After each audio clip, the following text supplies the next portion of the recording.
The girl awakens to find her mind a perfect blank. She knows not where she is, who she is. She does not even know if these are questions worth asking. Then, she hears a voice, almost a faint scream. I must go there.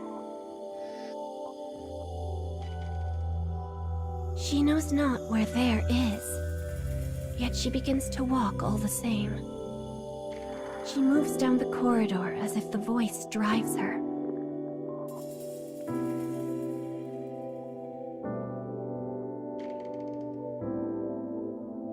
Along the path, she finds a large crystal in the shape of a person. Her hand, acting of its own accord, reaches out for the strange object. Images flood her mind, memories left within the crystal. And through these memories, she suddenly understands. This crystal is the corpse of a girl of the same type as herself. We were created to be weapons.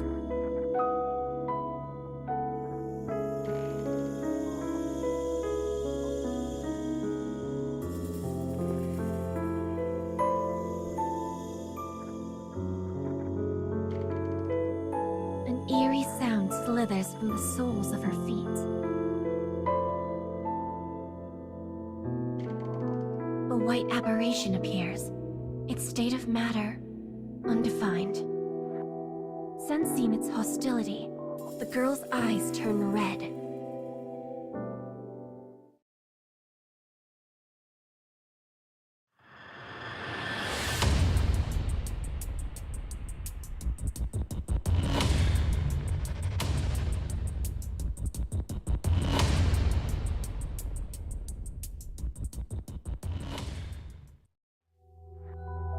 The girl dispatches the white creature. She fought with such agility, it seems impossible to think she is so newly awakened. Her composure flawless, the girl continues down the hall. The voice in her head drives her on relentlessly.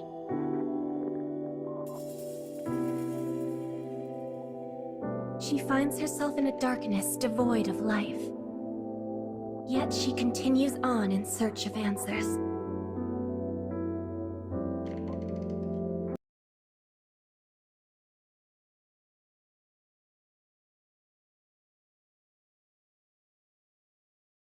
The girl traverses a corridor filled with rubble. A fight happened here. She spies a faint light filtering in through the collapsed ceiling. The girl climbs the rubble, seeking the light's source. Having climbed the wreckage, she spies row upon row of living plants. The light spilling into the corridor below had been for their benefit. Enraptured at the sight of the plants, the girl is suddenly beset by a terrible vertigo. Her vision spins. Her mind reels. But she somehow manages to brush these feelings aside and continue her journey.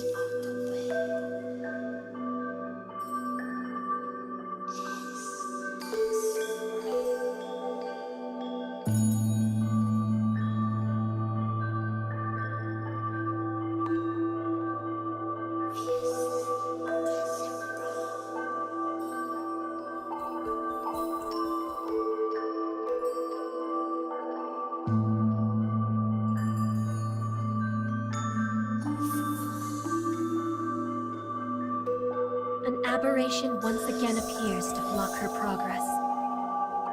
She stares down her enemy with red eyes and utterly flawless composure.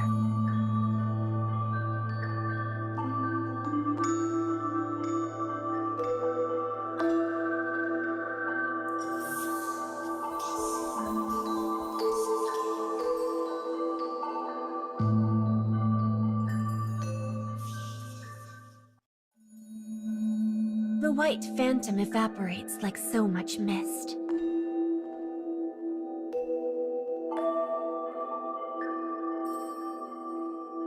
These corpses were weapons like her. She might have even called them her sisters. She holds up a hand to the crystal and closes her eyes. A torrent of images race forth and swallow the girl's consciousness. They are memories, and they are horrible. Girls, her sisters, overrun by a horde of aberrations. Their pain and agony floods through her mind. The white aberrations brought ruin to the facility.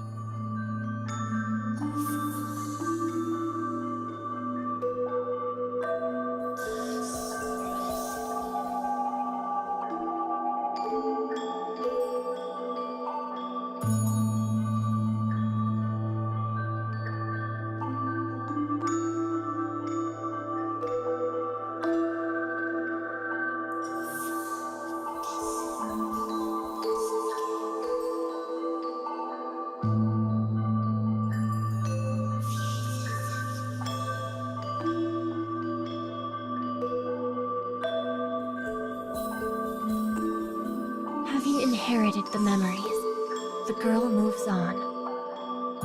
She must learn more. She must appease the voice in her head.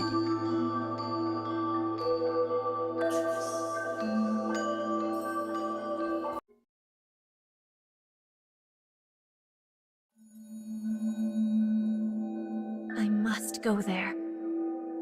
The voice in her head leads the way once more.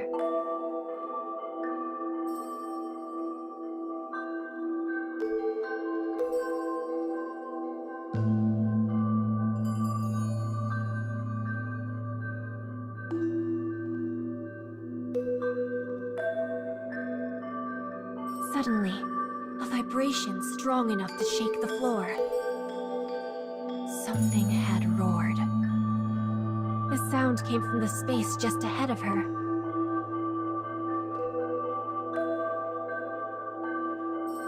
A glowing terminal stands before a dividing wall. She knows what this is. More precisely, her inherited memories know it. They know she needs a key in order to make this device open the wall beyond. She begins to search.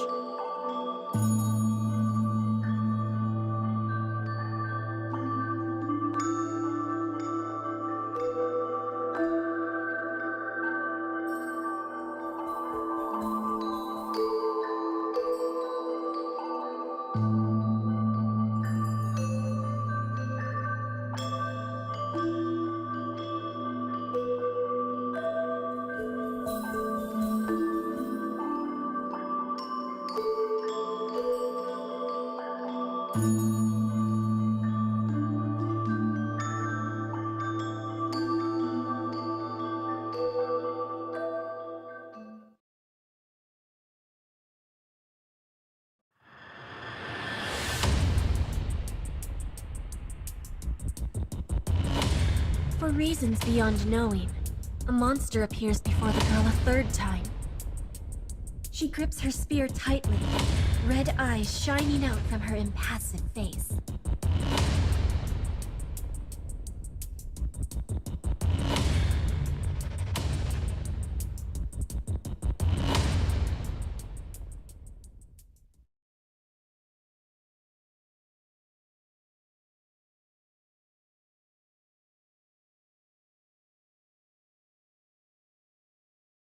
Stale air spills out from the other side of the door. It is an elevator.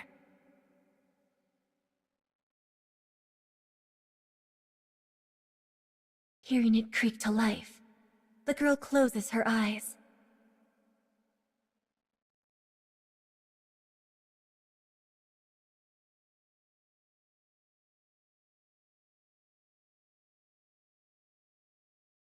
Illuminated in crimson, the room is enveloped in an odd atmosphere.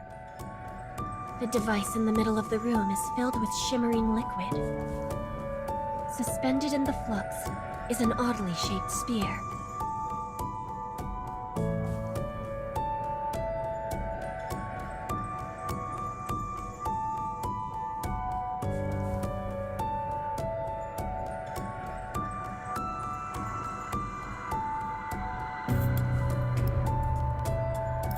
She sees a card beside a small piece of paper. She knows it is the key that opens the wall, and takes it.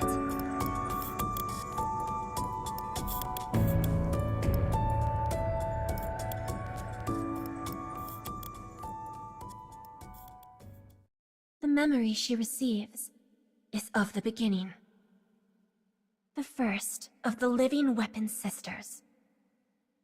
The eldest of her sisters had lost control and birthed the aberrations. This was the cause of the facility's destruction.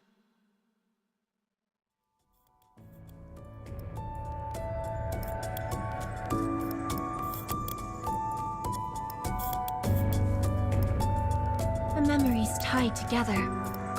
She feels her sister's emotions race through her. Enduring the flood of images, she presses on. She now understands that her eldest sister still suffers.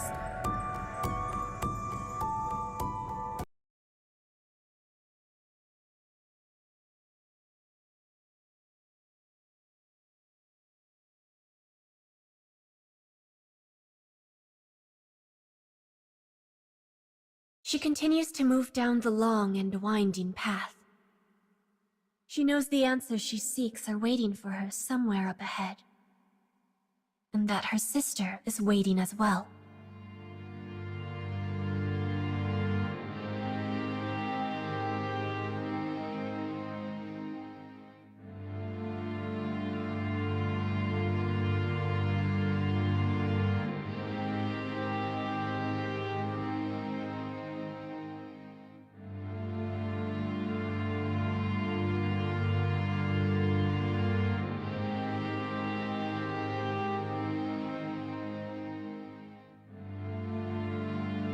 When she enters the room, she spies a massive something at its heart. It is the leader of the aberrations. But it is more than that. It is also her older sister, the one who lost control.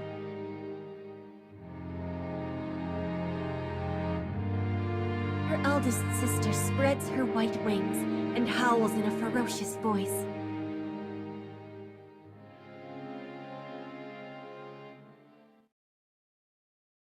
This cry of enmity toward the world shakes the entire facility to its foundation.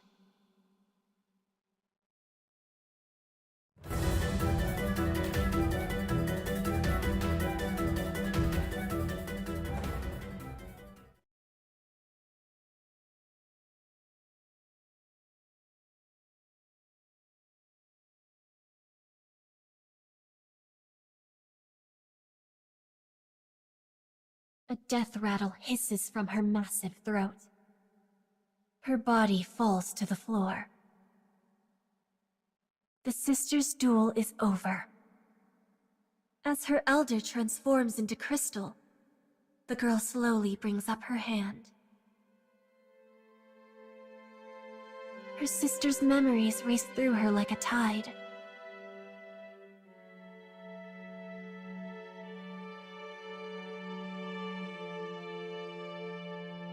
She sees it then, the place she must go. It was a precious place to the older sister when she was still human. Plucking her sister's sword from the floor, she whispers, "Leave all to me." She makes her way to the outside world, toward the place of memory.